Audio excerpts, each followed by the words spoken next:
श्री कृष्णाय नमः। श्रीमद् भगवत गीता के 7वें अध्याय का महात्म्य और उसके बाद 7वां अध्याय जानेंगे। ये 7वां अध्याय इतना महत्वपूर्ण है कि आप पितृ शांति के लिए भी इस अध्याय का पाठ करके पितरों को समर्पित करें तो उन्हें भी शांति प्राप्त होती है, उनका भी आगे का मार्ग प्रशस्त होता है। तो आइए प्रारंभ करते हैं पहले श्रीमद् भगवत गीता के 7वें अध्याय का महात्म्य। भगवान शिव कहते हैं, हे पार्वती, अब मैं 7वें अध्याय का महात्म्य बतलाता हूँ, जिसे सुनकर कानों में अमृत राशि भर जाती है। पाटलिपुत्र नामक एक दुर्गम नगर है, जिसका गोपुर अर्थात द्वार बहुत ही ऊंचा है। उस नगर में शंकुकर्ण नामक एक ब्राह्मण रहता था। उसने वैश्यवृत्ति का आश्रय लेकर बहुत धन कमाया, किंतु न तो कभी पितरों का तर्पण किया, न देवताओं का पूजन किया। वह धनोपार्जन में तत्पर होकर राजाओं को ही भोज दिया करता था। एक समय की बात है, उस ब्राह्मण ने अपना चौथा विवाह करने के लिए पुत्रों और बंधुओं के साथ यात्रा की। मार्ग में आधी रात के समय जब वो सो रहा था, तब एक सर्प ने कहीं से आकर उसकी बाह में काट लिया। उसके काटते ही उसकी ऐसी अवस्था हो गई कि मणि, मंत्र और औषधि आदि से भी उसके शरीर की रक्षा असाध्य जान पड़ी। तत्पश्चात कुछ ही क्षणों में उसके प्राण पखेरु उड़ गए और वह प्रेत बना। फिर बहुत समय के बाद वह प्रेत सर्प योनि में उत्पन्न हुआ। उसका चित्त धन की वासना में बंधा था। उसने पूर्व वृत्तांत को स्मरण करके सोचा, मैंने घर के बाहर करोड़ों की संख्या में अपना जो धन काट रखा है, उससे इन पुत्रों को वंचित करके स्वयं ही मैं उसकी रक्षा करूंगा। फिर उसके बाद वो सर्प जहां पर धन कड़ा था वहां जाकर बांबी बनाकर रहने लगा। अब सांप की योनि से पीड़ित होकर उस पिता ने एक दिन स्वप्न में अपने पुत्रों के समक्ष आकर अपना मनोभाव बताया। तब उसके पुत्रों ने सवेरे उठकर बड़े विस्मय के साथ एक दूसरे से स्वप्न की बातें कही। उनमें से मंझला पुत्र कुदाल हाथ में लिए घर से निकला और जहां उसके पिता सर्प योनि धारण करके रहते थे उस स्थान पर गया। यद्यपि उसे धन के स्थान का ठीक ठीक पता नहीं था, तो भी उसने चिन्हों से उसका ठीक निश्चय कर लिया और लोभ बुद्धि से वहां पहुंचकर बांबी को खोदना आरंभ किया। तब उस बांबी से बड़ा भयानक सांप प्रकट हुआ और बोला, तू कौन है? ओ मूढ़, तू कौन है? किस लिए आया है? यह बिल क्यों खोद रहा है? किसने तुझे भेजा है? ये सारी बातें मेरे सामने बता। पुत्र ने कहा, मैं आपका पुत्र हूँ, मेरा नाम शिव है। मैं रात्रि में देखे हुए स्वप्न से विस्मित होकर यहाँ का सुवर्ण लेने के कौतूहल से आया हूँ। पुत्र की वाणी सुनकर वह सांप हंसता हुआ उच्च स्वर से इस प्रकार स्पष्ट वचन बोला, यदि तू मेरा पुत्र है तो मुझे शीघ्र ही बंधन से मुक्त कर। मैं अपने पूर्व जन्म के गाड़े हुए धन के लिए ही सर्प योनि में उत्पन्न हुआ हूँ। पुत्र ने कहा, पिताजी, आपकी मुक्ति कैसे होगी? इसका उपाय मुझे बताइए, क्योंकि मैं इस रात में सब लोगों को छोड़कर आपके पास आया हूँ। पिता ने कहा, पुत्र, गीता के अमृत में 7वें अध्याय को छोड़कर मुझे मुक्त करने में तीर्थ, दान, तप, यज्ञ भी सर्वथा समर्थ नहीं है। केवल गीता का 7वां अध्याय ही प्राणियों के जरा, मृत्यु आदि दुखों को दूर करने वाला है। पुत्र, मेरे श्राद्ध के दिन गीता के 7वें अध्याय का पाठ करने वाले ब्राह्मण को श्रद्धापूर्वक भोजन कराओ। इससे निसंदेह मेरी मुक्ति हो जाएगी। वत्स, अपनी शक्ति के अनुसार पूर्ण श्रद्धा के साथ वेद विद्या में प्रवीण अन्य ब्राह्मणों को भी भोजन कराना। सर्प योनि में पड़े हुए पिता के ये वचन सुनकर सभी पुत्रों ने उसकी आज्ञा अनुसार तथा उससे भी अधिक किया। तब शंकुकर्ण ने अपने सर्प शरीर को त्याग कर दिव्य देह धारण किया और सारा धन पुत्रों के अधीन कर दिया। पिता ने करोड़ों की संख्या में जो धन उनमें बांट दिया था, उससे वे पुत्र बहुत प्रसन्न हुए। उनकी बुद्धि धर्म में लगी हुई थी, इसलिए उन्होंने बावली, कुआं, पोखरा, यज्ञ तथा देव मंदिर के लिए उस धन का उपयोग किया और अन्नशाला भी बनवाई। तत्पश्चात 7वें अध्याय का सदा जप करते हुए उन्होंने मोक्ष प्राप्त किया। हे पार्वती, यह तुम्हें 7वें अध्याय का महात्म्य बतलाया, जिसके श्रवण मात्र से ही मानव सब पातकों से मुक्त हो जाता है। तो आइए प्रारंभ करते हैं गीता का 7वां अध्याय।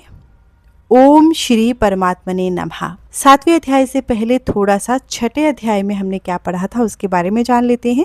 श्री भगवान ने 6ठे अध्याय के 46वें श्लोक में योगी की महिमा कही और 47वें श्लोक में कहा कि योगियों में भी जो मुझ में श्रद्धा प्रेम करके मेरा भजन करते हैं वे भक्त सर्वश्रेष्ठ हैं। भक्तों को जैसे भगवान की याद आती है तो वे उनमें तल्लीन हो जाते हैं, मस्त हो जाते हैं। ऐसे ही भगवान के सामने भक्तों का विशेष प्रसंग आता है तो भगवान उसमें मस्त हो जाते हैं। इसी मस्ती में सराबोर होते हुए भगवान अर्जुन के बिना पूछे ही 7वें अध्याय का विषय अपनी तरफ से प्रारंभ कर देते हैं। श्री भगवान बोले, हे पार्थ, मुझ में अनन्य प्रेम से आसक्त हुए मन वाला और अनन्य भाव से मेरे परायण होकर योग में लगा हुआ, मुझको संपूर्ण विभूति, बल, ऐश्वर्य आदि गुणों से युक्त सबका आत्म रूप जिस प्रकार संशय रहित जानेगा उसको सुन।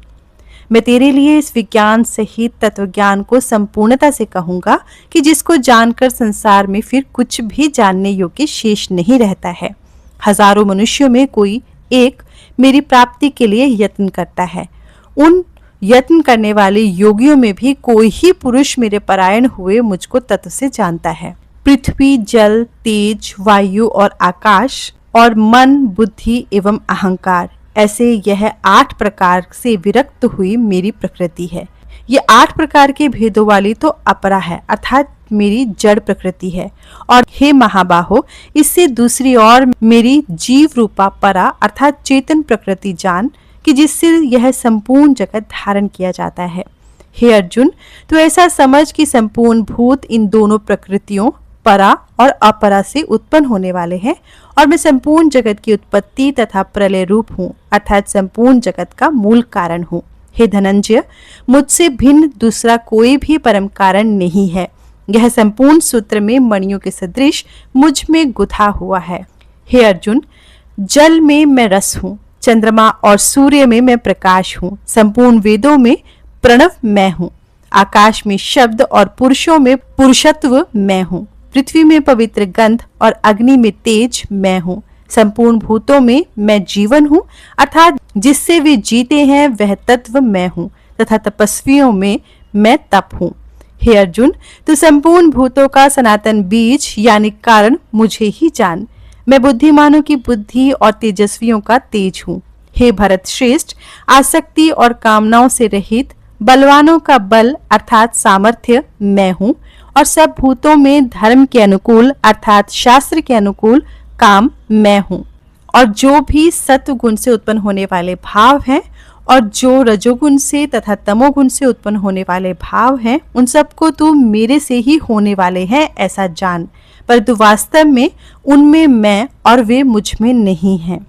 गुणों के कार्य रूप सात्विक, राजसिक और तामसिक, इन तीनों प्रकार के भावों से यह सारा संसार मोहित हो रहा है। इसलिए इन तीनों गुणों से परे मुझ अविनाशी को वह तत्व से नहीं जानता।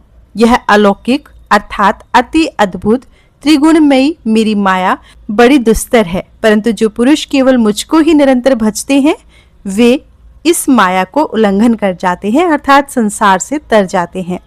माया के द्वारा हरे हुए ज्ञान वाले और आसुरी स्वभाव को धारण किए हुए तथा मनुष्यों में नीच और दूषित कर्म करने वाले मूढ़ लोग मुझे नहीं भजते हैं।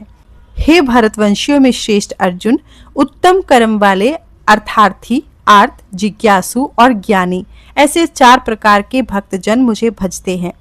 उनमें भी नित्य मुझ में एक ही भाव से स्थित हुआ अनन्य प्रेम भक्ति वाला ज्ञानी भक्त अति उत्तम है, क्योंकि मुझे तत्व से जानने वाले ज्ञानी को मैं अत्यंत प्रिय हूँ और वह ज्ञानी मुझे अत्यंत प्रिय है। ये सभी उदार हैं अर्थात श्रद्धा रहित, मेरे भजन के लिए समय लगाने वाले होने से उत्तम है, परंतु ज्ञानी तो साक्षात मेरा स्वरूप ही है, ऐसा मेरा मत है। क्योंकि वह मदगत मन बुद्धि वाला ज्ञानी भक्त अति उत्तम गति स्वरूप मुझ में ही अच्छी प्रकार स्थित है। बहुत जन्मों के अंत के जन्म में तत्व ज्ञान को प्राप्त हुआ ज्ञानी सब कुछ वासुदेव ही है। इस प्रकार मुझे भजता है वह महात्मा अति दुर्लभ है। उन भोगों की कामना द्वारा जिनका ज्ञान हरा जा चुका है, वे लोग अपने स्वभाव से प्रेरित होकर उस नियम को धारण करके अन्य देवताओं को भजते हैं अर्थात पूजते हैं। जो जो सकाम भक्त जिस जिस देवता के स्वरूप को श्रद्धा से पूजना चाहता है, उस भक्त की श्रद्धा को मैं उसी देवता के प्रति स्थिर करता हूँ। वह पुरुष उस श्रद्धा से युक्त होकर उस देवता का पूजन करता है और उस देवता से मेरे द्वारा ही विधान किए हुए उन इच्छित भोगों को निसंदेह प्राप्त करता है।